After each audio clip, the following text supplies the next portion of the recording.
Magandang umaga sa ating lahat. Ngayon ay March 15, 2025 at narito ang update ukol sa magiging lagay ng panahon sa susunod na 24 oras. Patuloy pa rin umiiral ang easterlies o yung mainit na hangin mula sa dagat Pasipiko sa malaking bahagi ng ating bansa kung saan ngayong araw ay magdudulot pa rin ito na mataas na tsansa ng mga pag-ulan, pagkidlat at pagkulog dito sa silangang bahagi ng Visayas at Mindanao. So pag-iingat pa rin po para sa ating mga kababayan dyan sa posibilidad ng mga pagbaha at pagguho ng lupa. Samantala, sa nalalabing bahagi naman ng ating bansa ay patuloy na magiging mainit yung panahon na ating mararanasan at meron pa rin tayong posibilidad ng mga isolated o yung mga biglaang pag-ulan, pagkidlat at pagkulog na dulot pa rin ng easterlies. And nakita po natin bukas ng linggo ay magkakaroon tayo ng surge ng northeast monsoon o amihan kung saan makakaapekto po ito dito sa bahagi ng extreme northern Luzon and sa mga susunod na araw ay makakaapekto din po ito sa malaking bahagi pa ng northern at central Luzon. And sa kasalukuyan ay wala tayong minomonitor na bagyo or low pressure area na maaaring makaapekto dito sa ating bansa. At para nga sa maging lagay ng panahon ngayong araw ng Sabado, ang buong bahagi ng Luzon kasama na dyan ng Metro Manila ay patuloy pa rin po makakaranas ng bahagyang maulap hanggang sa maulap na kalangitan.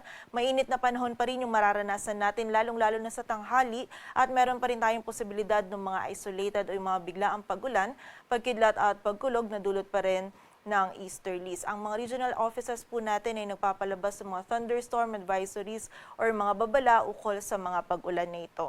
Agwat ang temperatura sa Metro Manila ay mula 22 to 34 degrees Celsius. Ang maximum temperature sa Tuguegarao ay 33. Samantala dito naman sa Tagaytay, Legazpi at Lawag, ang maximum temperature ay 32 degrees Celsius at sa Baguio naman ay 25 degrees Celsius.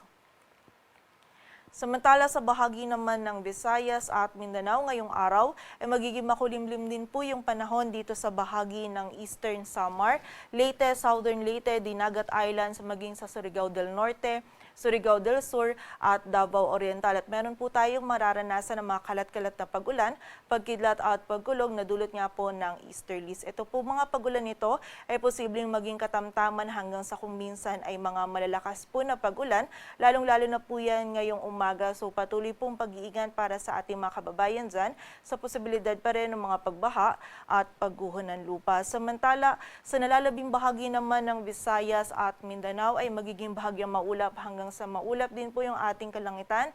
Meron tayong posibilidad pa rin ng mga biglaang pag-ulan, pagkidlat at pagkulog na dulot pa rin ng easterlies. Agwat ang temperatura sa Tacloban ay mula 25 to 31 degrees Celsius. Ang maximum temperature sa Puerto Princesa at Iloilo ay 33 degrees Celsius. Samantala sa Kalayaan Island, Cebu at Cagayan de Oro ay 32 degrees Celsius. Agwat naman ang temperatura sa Davao ay mula 25 to 34 at sa Zamboanga ay 25 to 35 degrees Celsius. At para naman sa lagay ng dagat baybayin ng ating bansa, wala po tayong nakataas na gale warning. Kaya malayong makakapalaot yung mga kababayan natin mga isda, pati na rin yung may mga maliliit na sasakyang pandagat.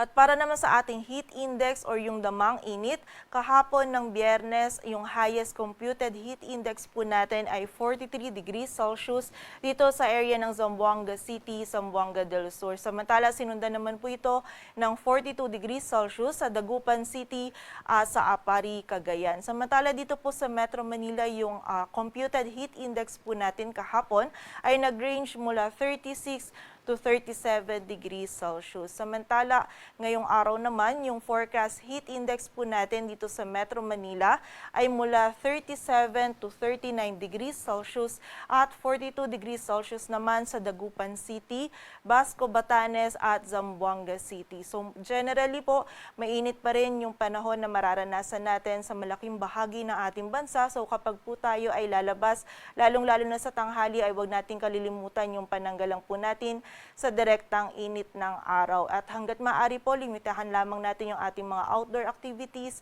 at kung hindi naman maiiwasan ay from time to time magpahinga po tayo at uminom ng tubig upang maiwasan po natin yung panganib na maaaring idulot ng init ng panahon sa ating kalusugan. Dito sa Metro Manila, ang araw ay sisikat mamayang 6:04 ng umaga at lulubog mamayang 6:06 ng hapon.